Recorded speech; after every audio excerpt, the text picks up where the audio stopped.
Hello, everyone. Welcome to my channel, I Heart Aries. My name is Chelsea, and this is the channel where we do all Aries readings. And today I have a divine timing message for you. Okay, so let's see here. What do you need to see? What do you need to know right now? This is a quick message, and I'm using my everything deck. All right. Look, oh my God, when spirit, you guys don't understand. When spirit has a message, the message has to come out. That's what I just love about spirit. I love about the energy. I love about tarot. And there's a message that has to come out. It has to come out. And let me tell you.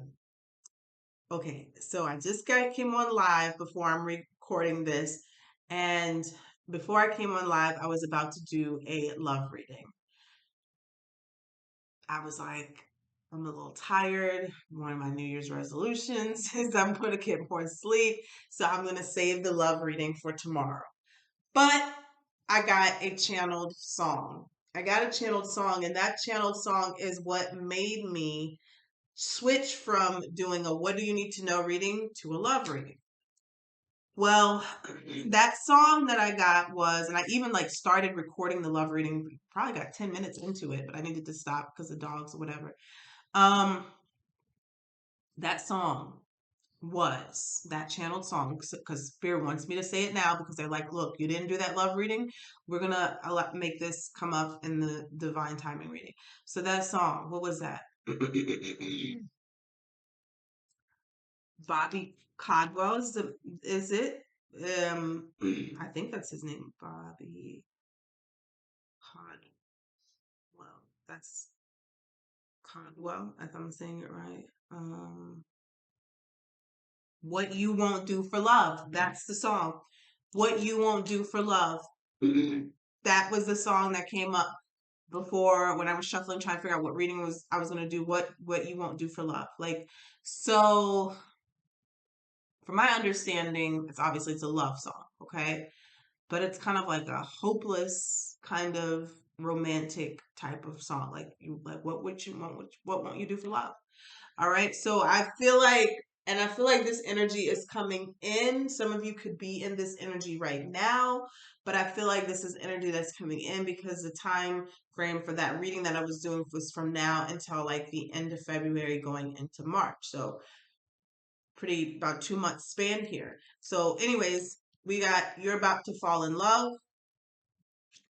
And at the bottom of the deck, we got Love Life Improving. Can you see that? Love Life Improving. Okay. So I had to get that little spiel out because that's all a part of the reading. So let's see what this is about.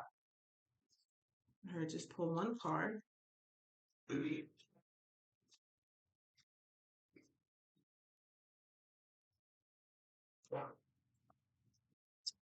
All right. Look at that. New love. New love. And underneath, this could be the one. All right. So a new person has stirred your romantic feelings, and what came out is let your friends help you.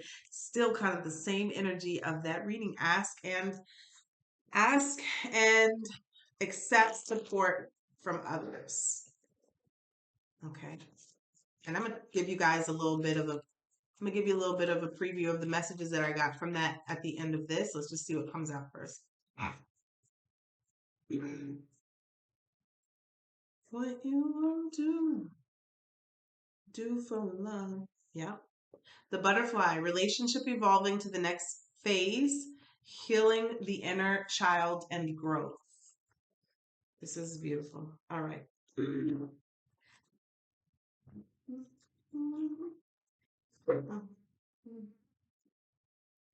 All right.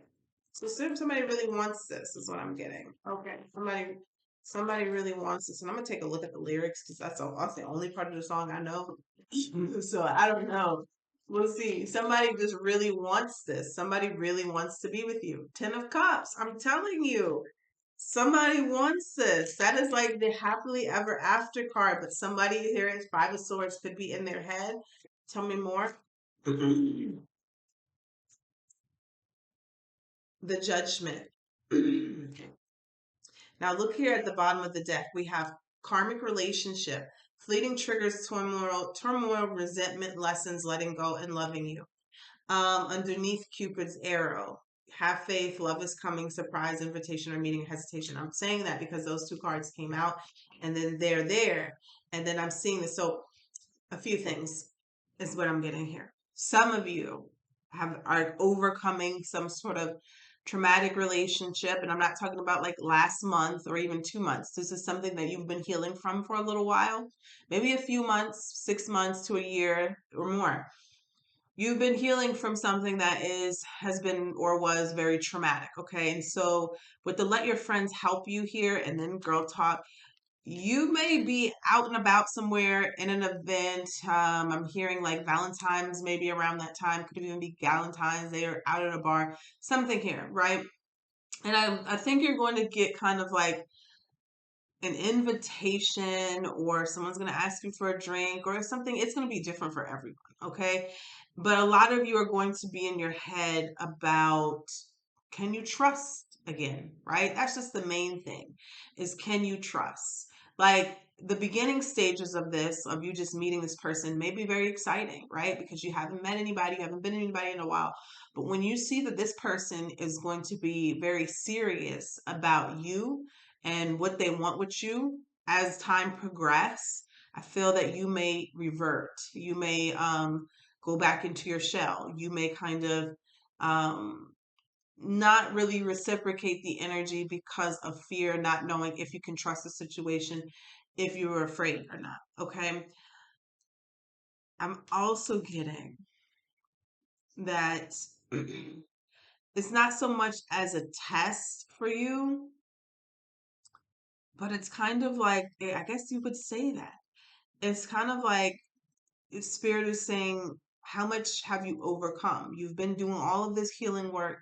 You've been doing all of this inner work. Like this says, healing the inner child. You've been doing all of this shadow work.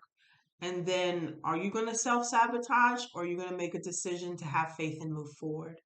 Part of love and relationships is that sometimes they just might not work. But there's always a lesson to be learned. There's always something to take away from the situation. This Five of Swords energy, though, it feels like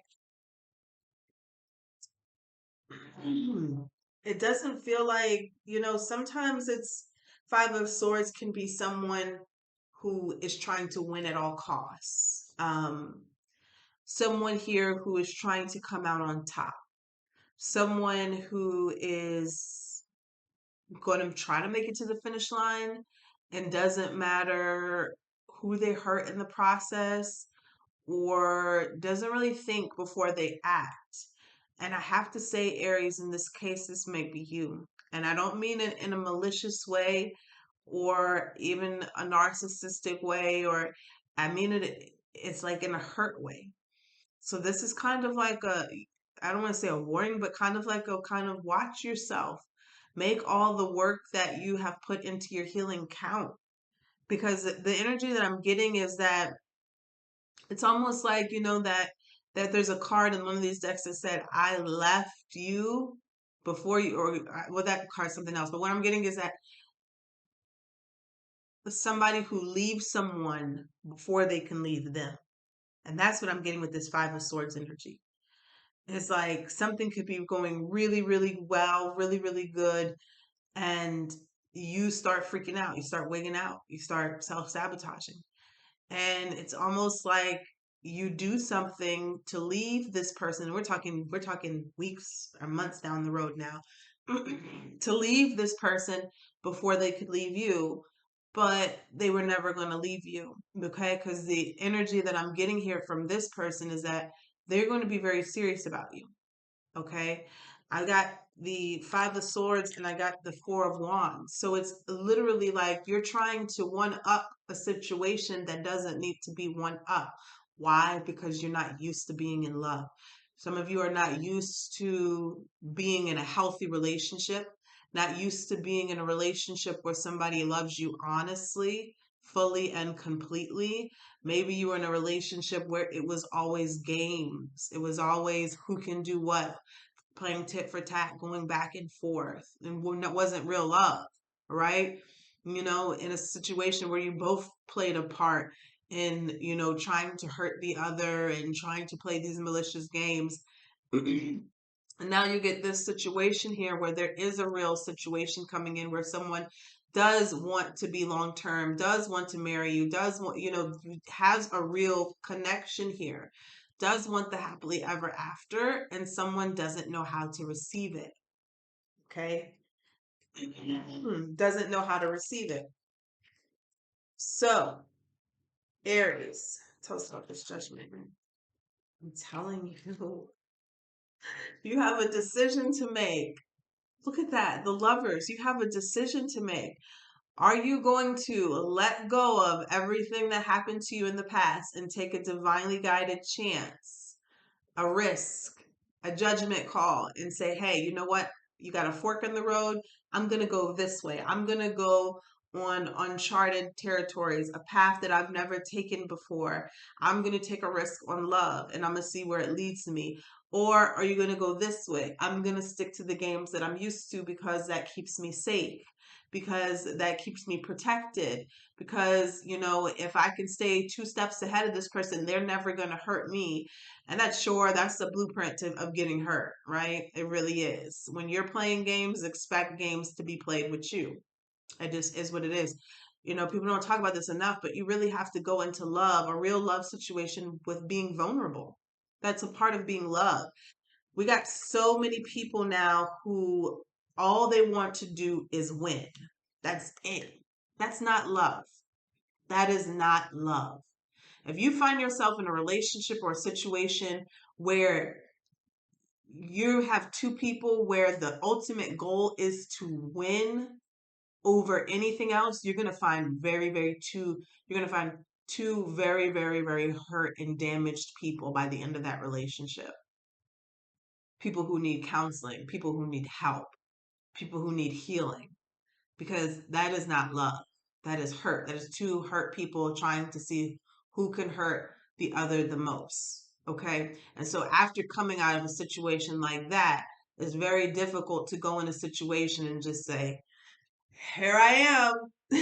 But that's what love is.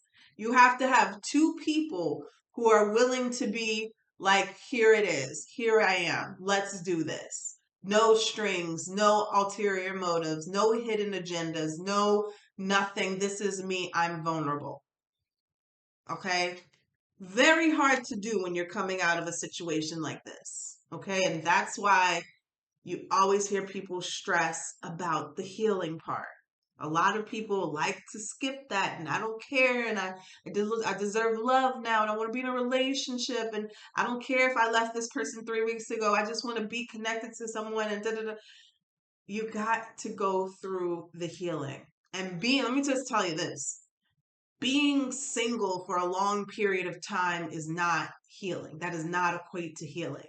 You got some people who are single for a very long time and they're not doing any of the work that it takes to heal the inner child and the wounds and the traumatic things.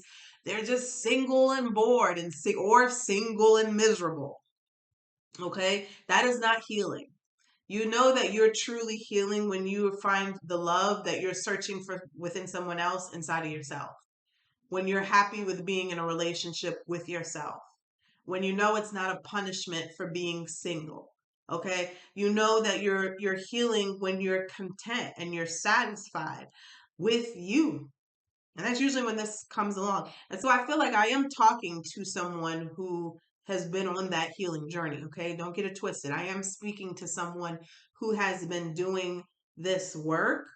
But you know how the final test, sometimes like you're training to be something like a doctor, a nurse, or anything. That final test is when you're in the lab, right? The clinicals, so to speak. When you actually got the test or the specimen in front of you, the person, the human. And so that's when that final test comes in to say, am I really healed? Well, now here's the decision. Here's the real hands-on portion of the test. What are you going to do? How are you going to handle a situation where somebody comes into your life and they're absolutely all in, right? How are you going to handle that? It sounds scary. It sounds frightening. You dreamed about it, you've asked for it, you wished for it, you've prayed for it, but how are you really going to handle it? Because a lot of people will self-sabotage. They will. It is more common than you think because they are not used to that love. That is why you practice self-love. If you are loving yourself at the highest capacity, the love that you are asking for another person to give you, when they come in and they love you like that, it is not going to feel foreign. Do you understand? That's why you have to be so intentional with self-love. It is not just the manis, the petties, the massages. It is really taking care of yourself and nurturing yourself to your core. Okay, to the point where it feels like you're getting kisses every night. It feels like someone is holding you. It feels like, you know what I'm saying? So when that person comes in the physical and is a reflection of your inner, what you've already been doing, right? You got to remember, people come into our lives who are reflections of what's inside of us. That's why when the narcissists and the other people come into our lives, they're a reflection of what's inside of us because we're hurt, we're damaged. And so people come in to reflect. So when you finally get somebody that comes into your life who is loving you at the highest that they can love you, just know it's because you've done the work. You've been showing yourself that love. So that means you're ready. Don't run from it. Okay? This is a very long divine timing reading. This wasn't, but I feel like somebody really needed that speech because it is more common than you think when people finally get the love they've been waiting for and they self-destruct. Okay? All right, so that's what I have for you. I guess, look, Spirit wanted that love reading to come anyway, and there it is. All right, so that's what I have for you guys. Take care. Bye.